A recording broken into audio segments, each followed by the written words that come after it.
All right, everybody, this is the WWE Week in Review here on the unofficial WWE podcast. And, not a very upbeat tone tonight as two very just disturbing pieces of news have come down. One more disturbing than the other, although both are pretty hard to hear. And first is that Big E has a broken neck. He has use of his limbs. We'll get into that story. And also that Scott Hall is on life support. That actually broke just before I started recording this podcast. So we're going to get into all that. And yes, definitely uplift the show with some really good wrestling and some storylines that are going into WrestleMania that I'm really excited about. We'll talk about that and so much more. But first, let's hear from Dominic Toney with a message from the ICWA. Stop what you're doing. Listen closely. This could be the most important decision of your life. Do you know you have what it takes to be a professional wrestler? Do you possess the athleticism, the charisma, the drive to succeed? Are you willing to make the necessary sacrifices to become a star? If you said yes, the Iron City Wrestling Academy wants you. Located in South Park, PA, designed for all levels of experience, with frequent tryouts, seminars, and guest trainers from major promotions across the world. Past guests include Adam Cole, Ricky the Dragon Steamboat, AJ Styles, Juventud Guerrera, Jonathan Gresham, and even more.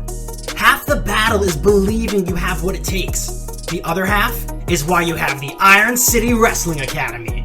For more information, go to iwcwrestling.com. That's iwcwrestling.com.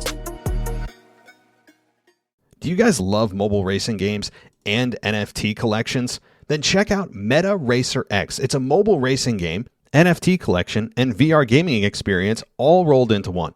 With the earn element utilizing Prodigy tokens, players are not only able to put their tokens on the line in gameplay, but have the ability to grow their Prodigy token holdings by investing or earning in-game incentives. MetaRacer X offers high-end graphic gaming experiences with creative gameplay and a competitive racing system. So check them out. It's metaracerx.com. You can also follow them on Instagram at meta_racer_x or on Twitter at meta_racerx. MetaRacer X is a collection of 10,000 unique 3D art pieces that are about to drop on the Ethereum blockchain. They also have a Discord server. Just search for Meta Racers X. You can also just directly link to that Discord server and all of the social media that I just told you. If you look at their Twitter, they have a link tree where all of these are available for you. But if you want more information, you can, of course, check them out on social media. But I would recommend you go right to their website at metaracerx.com. They're building a community of gamers, NFT collectors, and fans of racing. They're rolling out a motorsport NFT collection created by a major design studio, and they use NFTs to race the community and earn prizes. And the most exciting element of the project, their introduction of MRX to the VR world. Guys, check out metaracerx.com today. This is WWE superstar Drew McIntyre, and you're listening to the WWE Podcast.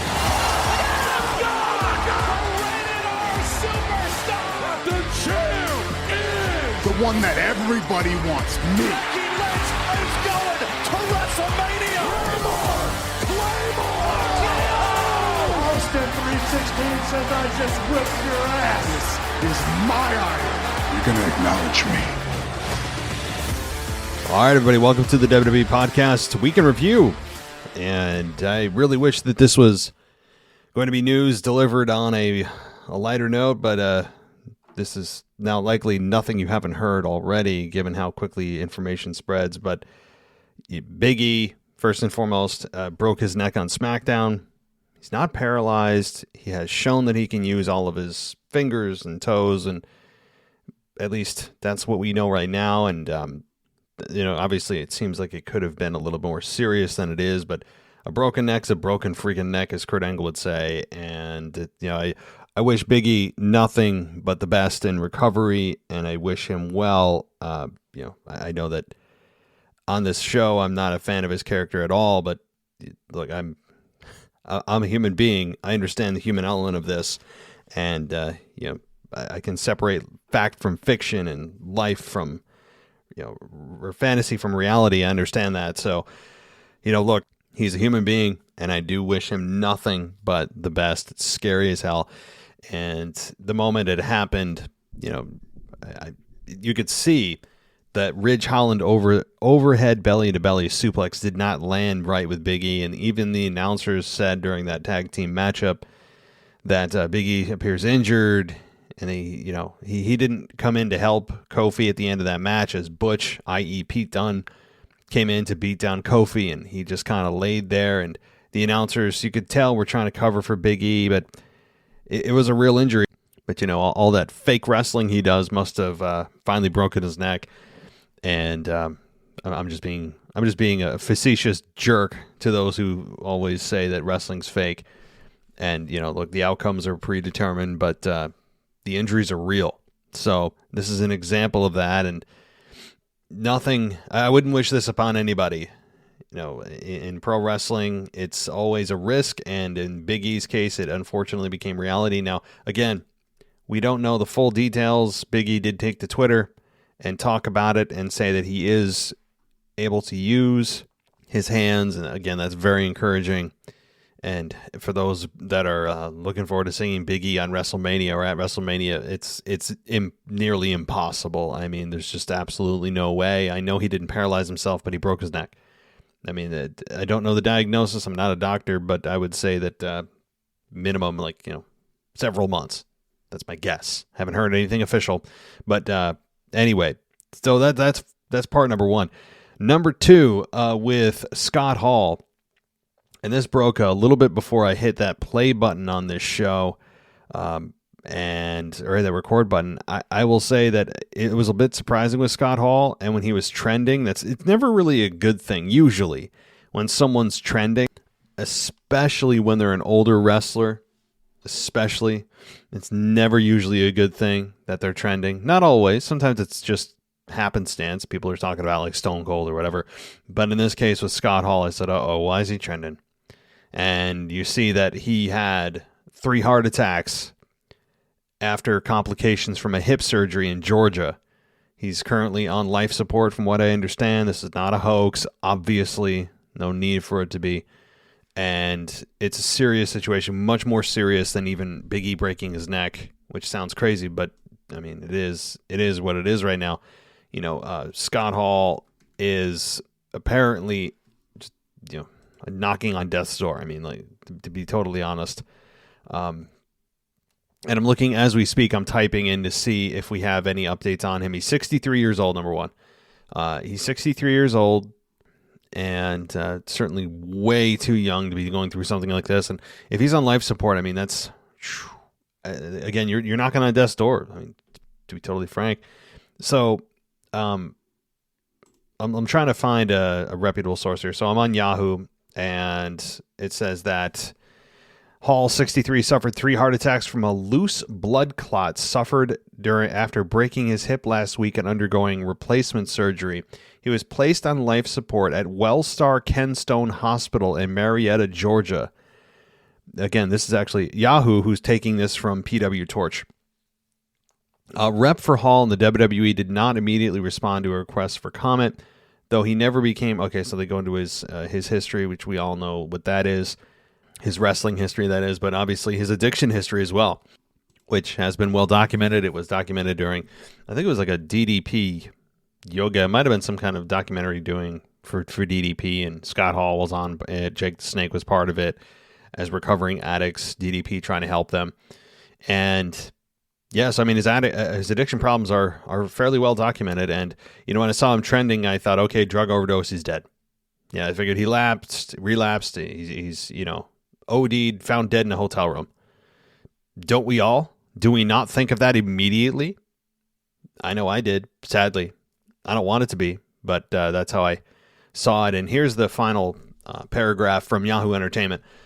His addiction problems have been connected to multiple arrests for disorderly conduct, assault, and sexual misconduct. He was one of several wrestlers accused of sexually harassing 2 flight attendants on a WWF chartered flight in 2002. An incident that regained attention in the wrestling community after it became the subject of an episode of Dark Side of the Ring. Okay, well, again, yeah, I mean, he wasn't exactly a straight shooter. No doubt about that. I mean, he had his demons, as we all do. There's no doubt about that. We all have our issues, some more serious than others. But look, I mean, regardless of all of that, we all hope that he pulls through. But life support's not a good place to be. Okay, I mean that's it. That's the final hurdle before you just kind of you go, right. So sad news. Although maybe it's not going to be so tragic, but I wouldn't be surprised if we all wake up tomorrow morning, or depending on when you're listening to this, it probably already is in morning or whenever it is on. See, I'm recording this on Sunday night, but it all depends. So anyway, I hope I don't wake up tomorrow and see that he passed, but I kind of expect it, and I would be shocked if I don't see that he did. So before we get there, though, let's cross that bridge when we get to it. We're going to talk some pro wrestling, guys. We're going to lift this show back up here, and we're going to talk some pro wrestling. But I have to, as I promised someone from Patreon, somehow missed an email. I don't know how this is happening. This service sometimes put messages in my different mailboxes. So this message was originally supposed to air on the mailbag show, and it did not. So here is what I want to. Here's what I want to put in here, because I did miss this email from Kyle, who's a patron of the show, and I really appreciate his support. So we're going to get to Kyle's email. It'll be brief, and then we'll jump right into the weekend review. So here we go. All right. Kyle from Detroit, Michigan. Yeah, that's a really bad John Mason impression.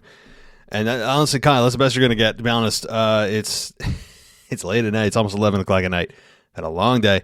So I appreciate that. Maybe I'll work on the impression. I saw you sent me a YouTube clip, so I can mimic John Mason.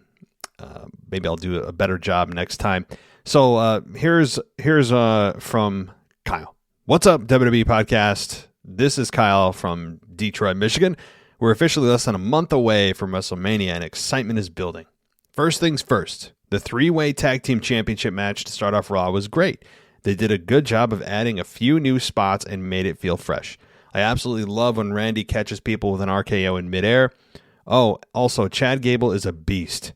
Chad gave German suplexes to everyone in the ring and then still continued to throw people around. His promos are spot on too. And the crowd is really catching on, which they should, considering the Alpha Academy added Shoosh to the song entrance, and we're also wearing shirts with Shoosh. Fantasy booking. Wouldn't it be fun to watch Chad Gable and Brock Lesnar have a suplex off where a bunch of wrestlers get in the ring and Chad and Brock start suplexing everyone in sight? Who can ever throw the most suplexes wins? Or maybe they compete to see who can suplex the biggest opponent like Commander Aziz. It would be a hell of a sight. Thoughts? Well, it would be, but I don't think Brock Lesnar would partake in that. I mean, it doesn't really seem to fit Brock Lesnar's personality, even in his kind of weird, I don't know, Mr. Outdoorsman, Mr. Woodsman, Mr. Brawny. I feel like he's like the brawny mascot come to life at this point with his plaid. I mean, he's an axe and a tree falling away from being the brawny man. But I don't think that would work because it would be such an exposure of the business. Like, is everyone just going to stand there and everyone just single file gets in the ring? I mean, I can see them doing it on like a Tough Enough, where it's obviously a little bit more loose and people know that the business is a work and it's part of the show that it's a work instead of actually being presented on the show as real. So I hear what you're saying, but I don't think there would. Who would that benefit and how? You know, I get it. I understand the visual of it, but the damage it would do, I think, to Brock's character and to everyone involved, like why? I don't know why or how that would help. I get it though. The suplex and seeing Commander Aziz take a suplex, German suplex, would be fun. Okay. How did Liv Morgan and Rhea end up in a tag team? Did I miss something? I don't mind them being together, but I don't remember hearing any explanation. Queen Zelina looks absolutely tiny when fighting with Rhea. When Rhea pins Zelina, the way she folds Zelina up looks silly. As Rhea was holding Zelina's legs up, it looked like a baby getting their bottom wiped and diaper changed. I didn't think of it that way, Kyle. I didn't, but you're exactly right. Yeah, Zelina, or rather, Zelina is, she's a small woman, and even small in comparison to like just everyday people. I think she's small. So when you put her in the ring with women who are larger because they were in wrestling and they're more muscular and much taller. She does kind of look childlike, albeit she's, I think, a great personality. I've been a big fan of Selena Vega since she was in the as a manager role for Austin Theory and Angel Garza at one point.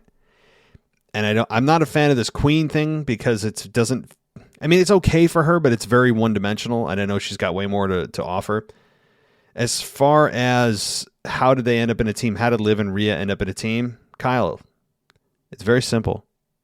They ended up in a team because neither had anything else going on at WrestleMania, and WWE decided to stick them together so that they could add this very manufactured depth to the women's tag team division. Because they didn't have a tag team division for months, and they had the women's tag team champions going unopposed for months. Zelina and Carmella had nobody else in the division.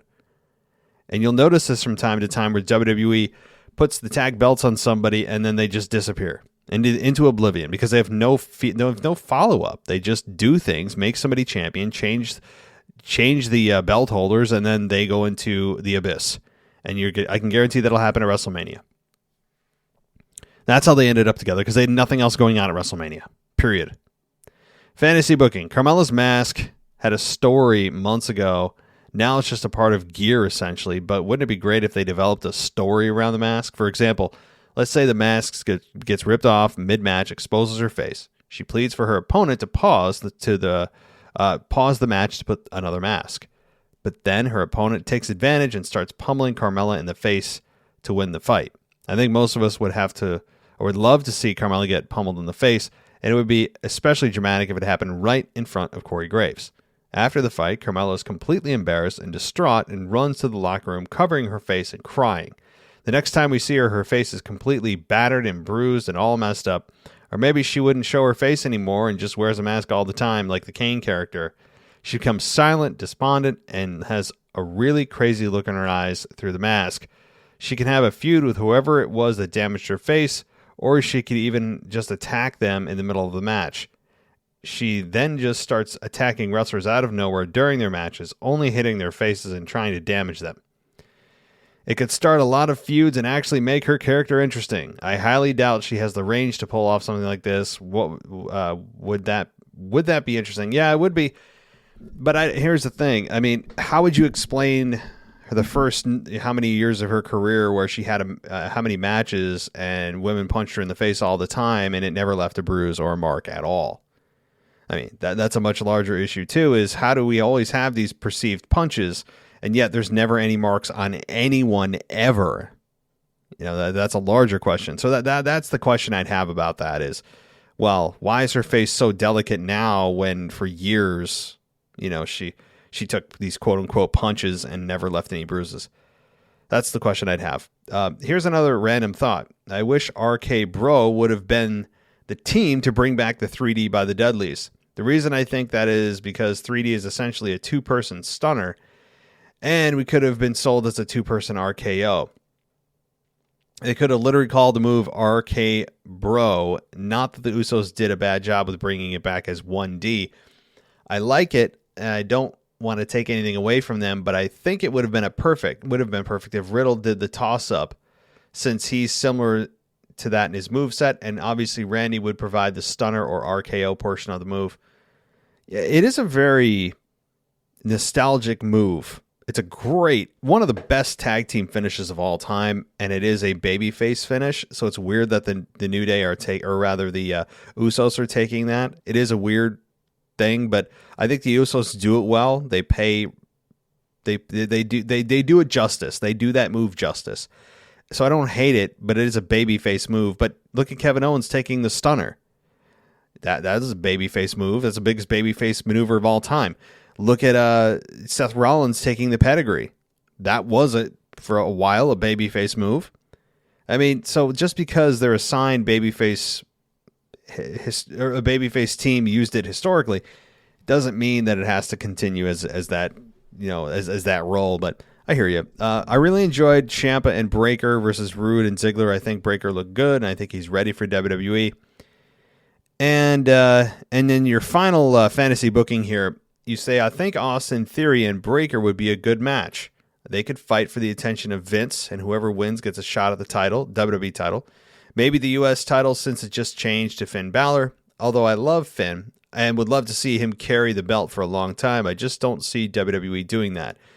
They have shown in the last year that they don't think of Balor that much, and they could have Theory and Breakker feud for a couple of months while Balor fights in a couple of contenders matches. Eventually, Breakker beats Austin in a series of matches and could challenge Balor for the title. This is all assuming Braun drops both the NXT title or drops his NXT title and moves up to the main roster. Thoughts? Well, you know more about Braun Breakker than I do. I mean, that's why I have somebody do NXT for me, because I don't watch it. I know generally who's who and what's going on on a very high level, but I don't have any thoughts on this because I don't watch it at least enough to make an intelligent response. So I don't want to make one up, but I mean, it sounds good. It sounds good. I mean, the Austin Theory part of it, having him lose, everyone fights over the attention of Vince.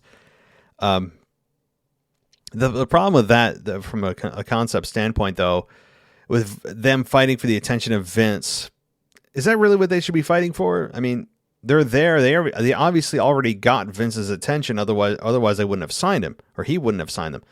So them to fight over the attention of Vince is almost the equivalent of, two guys or two girls fighting for the attention of, the attractive person at school. Like, two guys fighting for the attention of a girl at school. Like, it's very, very, I think, immature in terms of where they should be in their professional careers to fight for the attention of somebody. That's the problem I have with it. But Braun Breakker, I hear, and I've seen him work a few times. People have said he could be the one to take the belt off Roman Reigns. I've heard that many times. Overall, I enjoyed the wrestling on both Raw and SmackDown, but the stories and promos lacked a little outside of Roman, of course, who's in God mode right now. I hope Becky's voice comes back soon. What will Seth Rollins be doing at WrestleMania? He's my favorite right now, and I'd hate for him to miss another WrestleMania or end up in a filler match with no story. Maybe him and KO end up wrestling the Street Profits. Well, no, Kyle, that's not going to happen. Stone Cold Steve Austin is facing Kevin Owens on the KO show. I don't know what to call it. Match confrontation. They don't know either because they're too afraid to label it as a match.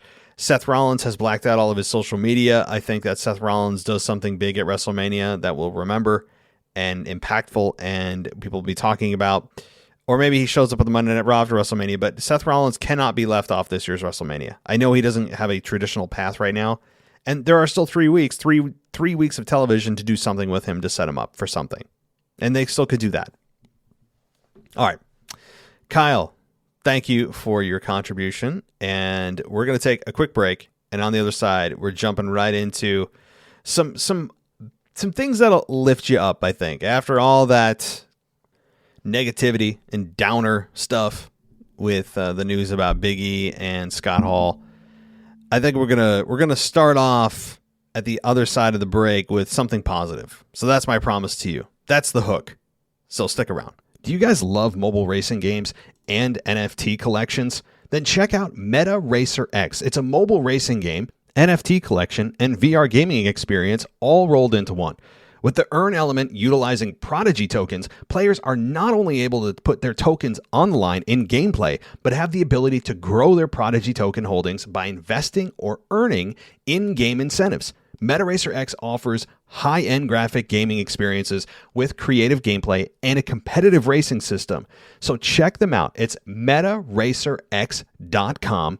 You can also follow them on Instagram at meta_racer_x. Or on Twitter at meta_racerx. MetaRacerX is a collection of 10,000 unique 3D art pieces that are about to drop on the Ethereum blockchain. They also have a Discord server. Just search for Meta Racers X. You can also just directly link to that Discord server and all of the social media that I just told you. If you look at their Twitter, they have a link tree where all of these are available for you. But if you want more information, you can, of course, check them out on social media.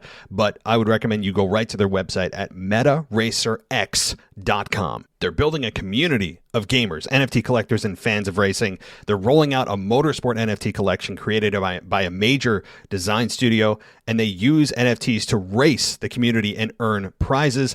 And the most exciting element of the project, their introduction of MRX to the VR world. Guys, check out MetaRacerX.com today. Welcome back to the WWE Podcast. Let's get back to more great wrestling audio.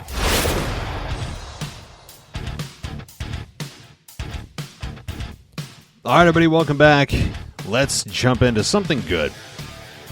Something good is Brock Lesnar coming out at the beginning of the show and declaring that Roman has, quote-unquote, you done changed the game. And if there's anything that WWE has done, they have not scripted Brock Lesnar. There is no way that anybody would come up with that line other than Brock Lesnar himself. You done changed the game? Yeah, that did not come from Vince. So, I mean, I had no problem with it. I think it's good because it's Brock speaking in his own voice. And it's something new and kind of a different dimension of Brock. But what I really like, not just the unscripted stuff, what I really like is the fact that they have moved Brock Lesnar into a more serious tone.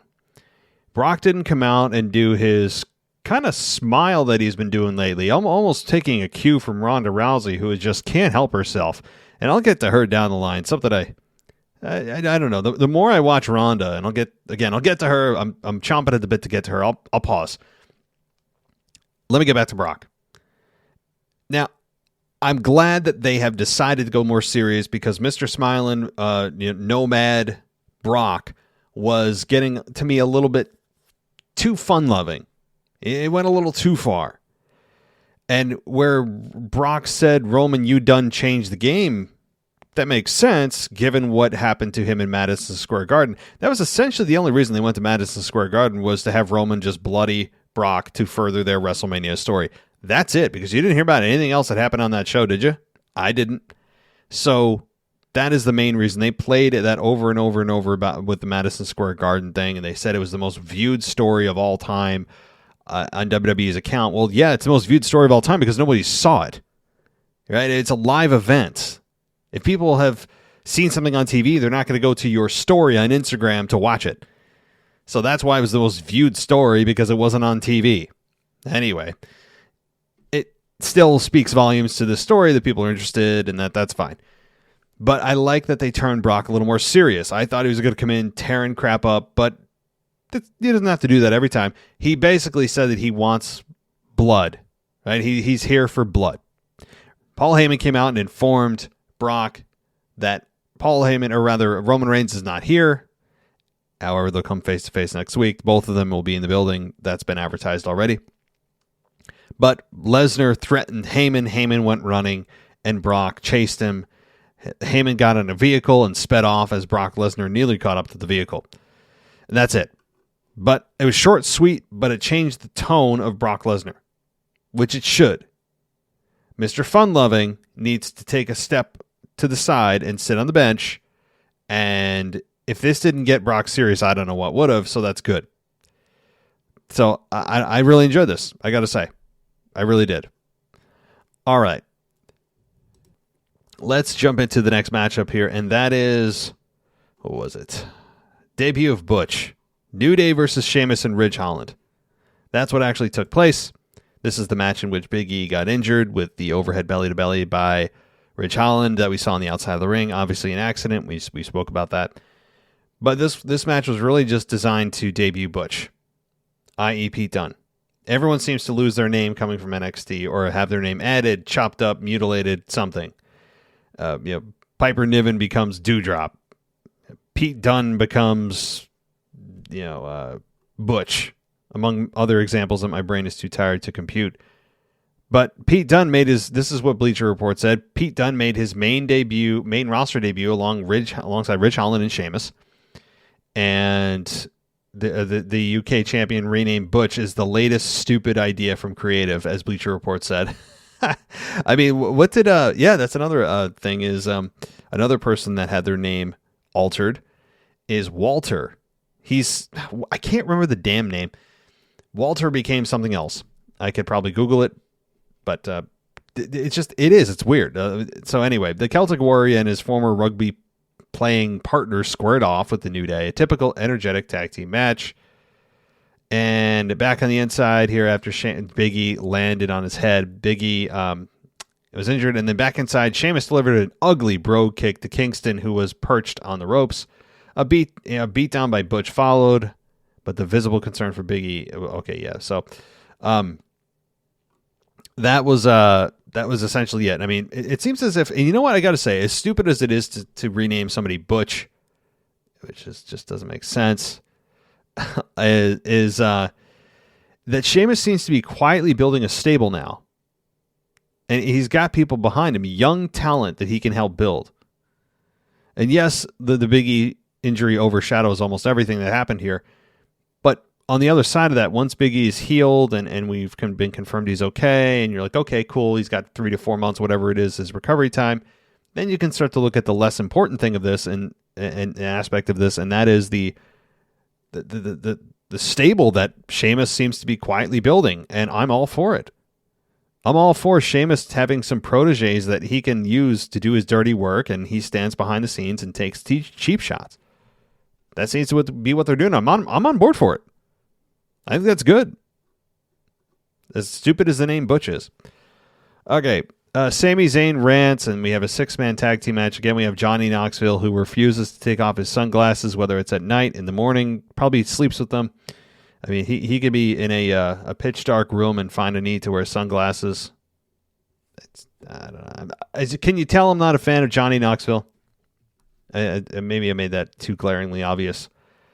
So after Johnny Knoxville responded to Sami Zayn blowing up his phone by flying the former IC champion's number over LA on a plane, the conspiracy-minded heel ranted about the obscene number of calls and texts he received over the day in a fun, inoffensive continuation of a feud that has been both of these things.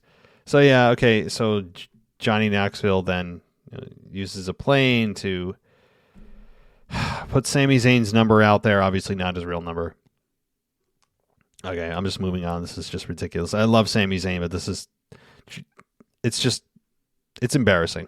Okay, back in the arena, Drew McIntyre made his way to the ring for a 6-man tag team match. His partners, the Viking Raiders, caught a pre-match beatdown that prevented them from competing, as history proved to repeat itself. Repetition and rematches, anyone? Yeah, that's exactly right, Bleacher Report. I mean, can the Viking Raiders just actually have a match once in a while? I know they did over the last week or so, but can they just once in a while just not be attacked backstage, not be attacked on their way to the ring, as we saw at the last pay-per-view from the Usos? Can they actually have a match? Or does WWE not even want them on their screen because they think, or maybe they have numbers to prove it, that they are a ratings bust or that no one's interested or whatever? But they just continually have them on screen but don't actually use them. It's weird. Okay, McIntyre took down Jinder Mahal, Shanky, and Madcap Moss, but before he could unleash Unhappy Corbin, the Scottish Warrior found himself on the receiving end of a beatdown. He hulked up, though, fended off the heels, and stared down his WrestleMania opponent to close out a segment that ripped every heel but Corbin of their credibility. Yeah, I mean, but isn't that the point? Isn't that the point, Bleacher Report? That's the point, because that's where the program is. Regardless of what we think about this program, whether we think it's beneath Drew at WrestleMania, whatever we think of it, and boy, I have some thoughts on it. We have to look at this too from Drew McIntyre, or rather from Baron Corbin's perspective. If you're Baron Corbin and you're a Baron Corbin fan, this is the biggest opportunity you've ever had, bar none, to face a former world champion who beat Brock Lesnar in short order. To become WWE champion. A guy that carried the WWE on his back for 18 months. And you're going to be in a WrestleMania match against him? I mean, if you're Baron Corbin, you got to be elated. But if you're Drew McIntyre or you're a Drew McIntyre fan, the perception is, what are they doing with Drew at WrestleMania? This is crazy. It depends on where you stand. Bleacher Report said the Zayn promo was fantastic. A guy who entered WWE as an underdog from the underground has developed into one of the best heels of the last decade. A guy the company trusts to have these high-profile matches and moments with celebrities. That this makes him valuable. Sure. Yeah, I mean, I don't disagree with Zayn being fantastic. I mean, Zayn has been fantastic for a long time now. I've often said that if it wasn't for Roman Reigns being as good as he is as a heel, even better than some suspected as a heel, Sami Zayn would be champion. He'd be champion, and they would be taking him seriously instead of just kind of this joke heel that anyone could beat. And I'm scared for Sami Zayn at WrestleMania that Johnny Knoxville is going to beat him clean. I'm very scared for that. But Sami Zayn is really talented, and if it wasn't for Roman, I believe he would be champion, or at least have had a stint with the belt. All right, then we get Ronda Rousey segment here. Ronda Rousey cut a promo insisting she is more than a one move wonder, citing that the ankle lock was passed on to her by mentor Kurt Angle in a promo. And she's still discovering her confidence. It showed she's still rediscovering her confidence on the microphone. Charlotte Flair interrupted, brushed off the ankle lock, and made her tap out, or brushed off the ankle lock and her tap out from last week, and vowed to be the one to tap Rousey out at WrestleMania, speaking with the authority of a performer who knows how to sell a match to an audience. Rousey put an exclamation point on the promo, promising Flair will either tap out or she'll take the Queen's arm home with her. C+. Rousey, this is the analysis from Bleacher, and then I'm going to respond here because I've got something to say. Rousey recalling her partnership with Angle in her first match at WrestleMania 34 was great stuff and adds to her totally logical implementation of the ankle lock. And Flair retreating from the ring like a coward but still talking trash to Rousey, it was great heel work and puts over the fact that she is very much intimidated by her opponent. Okay, if it wasn't for Charlotte, this would be awful. Now, I know it takes two to tango, but you got to have a good dance partner. And Ronda Rousey on the microphone is, she's never been great. She started as Bleacher Report did say, she started to, feels like she needs to rediscover that voice. And maybe it does take a little time. I don't remember Rousey ever being in her first stint in WWE, her first 1 year run, ever being knockout good on the mic. She never was. She's always had this kind of weird, sly smile with everything she says. And it just really bothers me. Everything she says, like, I can't take seriously. She doesn't talk with authority in her voice. She talks like she's trying to remember her lines, or she speaks so softly. You can't call yourself the baddest woman on the planet and then act like a shy Sunday schoolgirl on the microphone. I mean, you just can't do it. I'm not saying it's easy. Far be it from me. Of course, I'm not saying it's easy. I'm not saying I could do this any better. But I know what works and what looks good and what's convincing and what you get emotionally attached to and what you don't. And what Ronda Rousey says, I just don't believe. I mean, in her voice, it's quiet. She's got the kind of that side smile she does that I want to punch her in the face.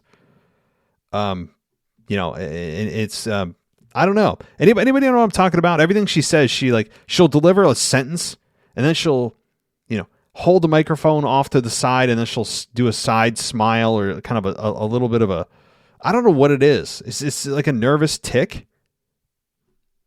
I'm not sure, but it's really annoying.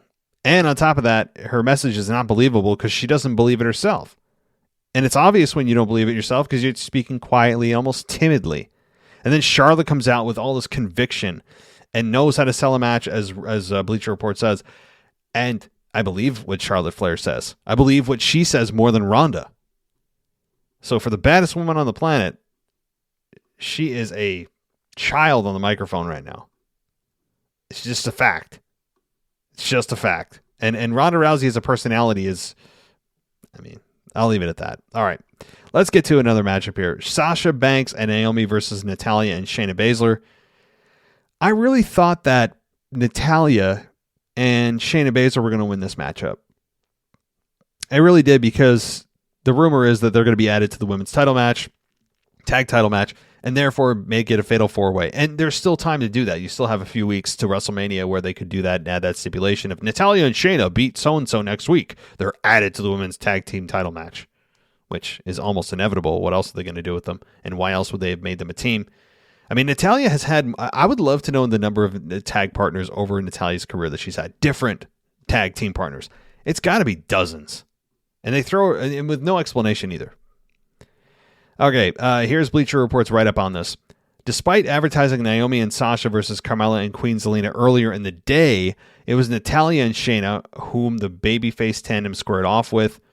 The Queen of Hearts and Spades respectively, worked Naomi over early, but a tag to Banks sparked a comeback. The Boss thwarted an attempt to interference from Zelina and Carmella and pinned Natalya following a code breaker to wrap up a nondescript match. Yeah, there wasn't much to this. You talk about a cold match with two people that don't belong in a tag team anyway. This is the downside, another massive downside of having the women's tag team titles at all in existence, because you're forcing people who have no business being in a tag team to suddenly just decide to be in a tag team with no explanation, and it takes them out of any singles competition they can have at WrestleMania.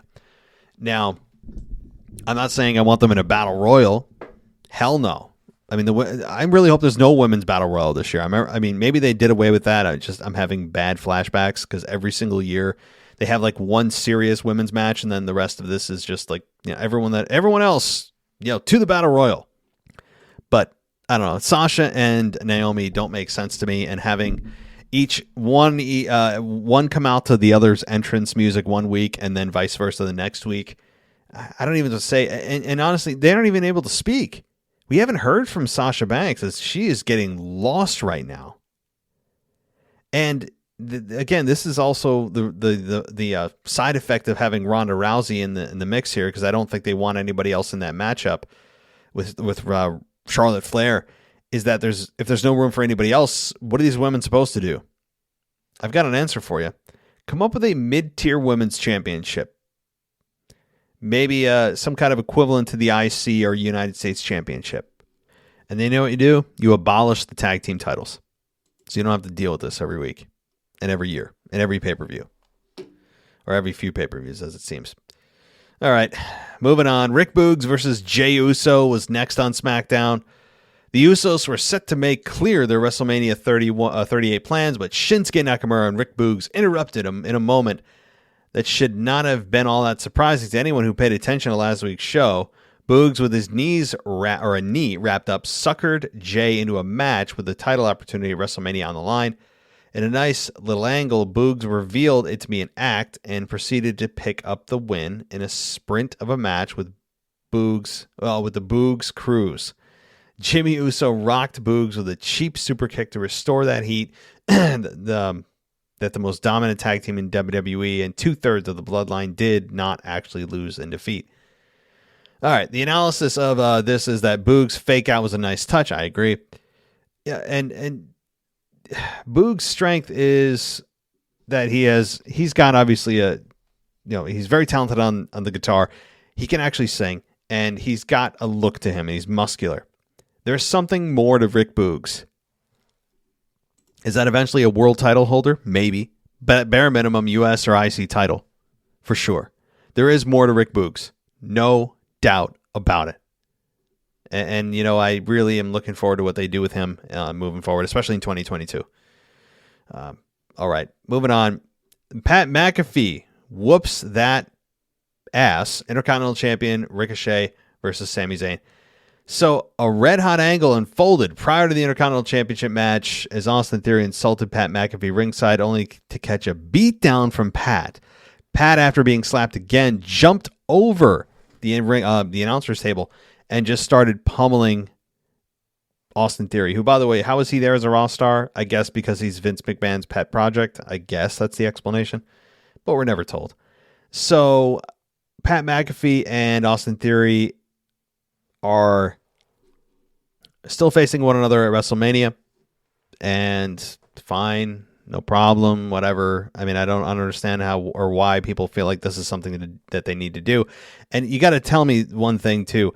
If you are in this storyline with Vince for many months and you're thinking, "Oh, cool, man, we're gonna have an amazing WrestleMania. He's gonna put me in a good match," and he throws you in a match with an announcer, something's wrong.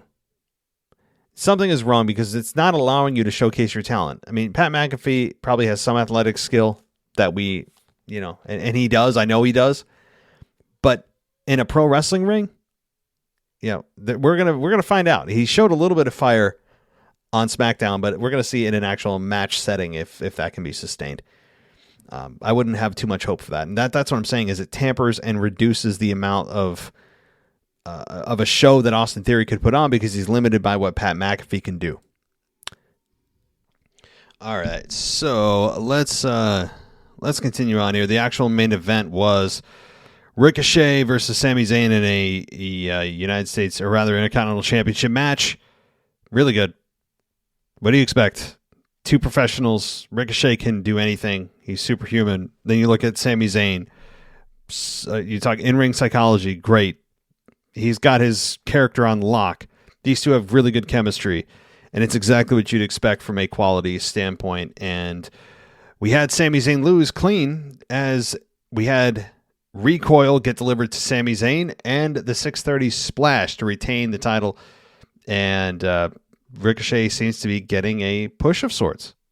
We'll see how long this lasts, but I'm fine with it. Of course, this is not what Raw, or rather SmackDown, went off with. It went off with Ronda Rousey and Charlotte Flair brawling backstage. And we have the vehicular assault, which seems to be continuing for some reason. I mean, anytime Charlotte Flair and Ronda Rousey are around vehicles backstage, they seem to be just magnetically attracted to them. As the last time, in their first go around at WrestleMania 35, I remember Ronda getting kicked in the head as she stuck her head out of the, I think it was a police car, and we had Charlotte Flair knee her in the face or something. And so for whatever reason, just they find interest in the vehicular assault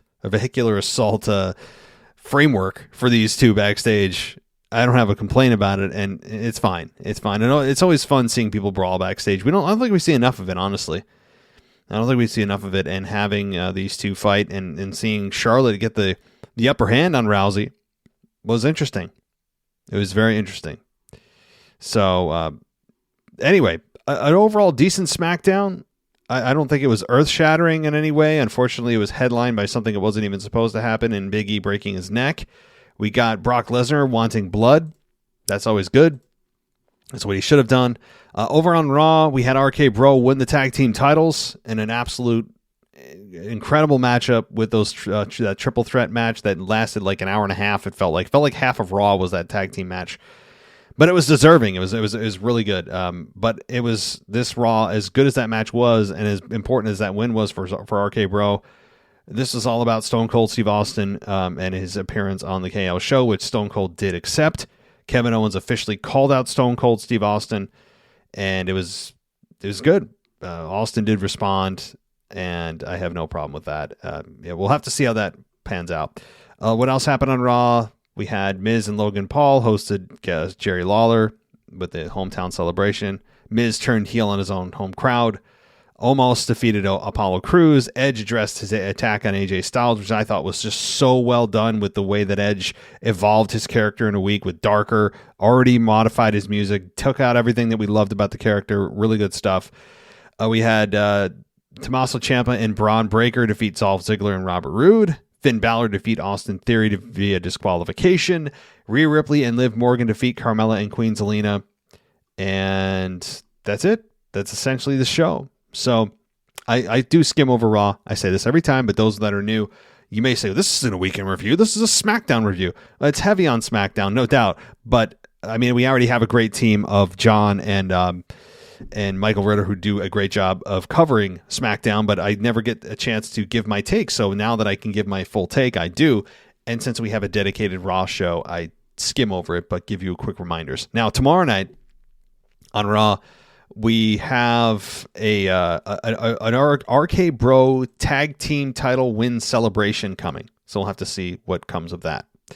So, all right, everybody. So before we go, I want to thank you for listening. I didn't get a chance to plug my stuff, but if you want to head over to my website at wwepodcast.com, you can go VIP, and for $1.50 using the promo code WrestleMania, you'll get $1.50 for the first month. It's ad-free shows, ad-free everything, as well as a few video exclusive shows that are behind the scenes. It was just a few minutes of a clip, and some other interviews that are or takes that I have done that are video exclusive only to the website. You're not going to find them anywhere else. So head on over to wwepodcast.com, click go VIP, and or you can click the login button at the top of the page and you'll be able to get in. Just use the promo code WrestleMania and it'll give you 50% off your first month, which comes to $1.50.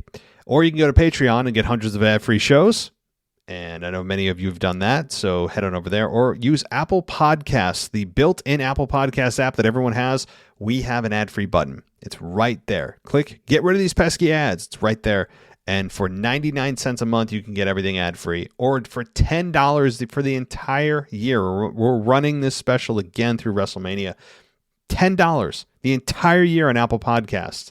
Lock in your price. Even if it increases, you don't get charged more. That price is locked in for 12 months. That's less than 99 cents a month. It's crazy for hundreds of ad-free shows.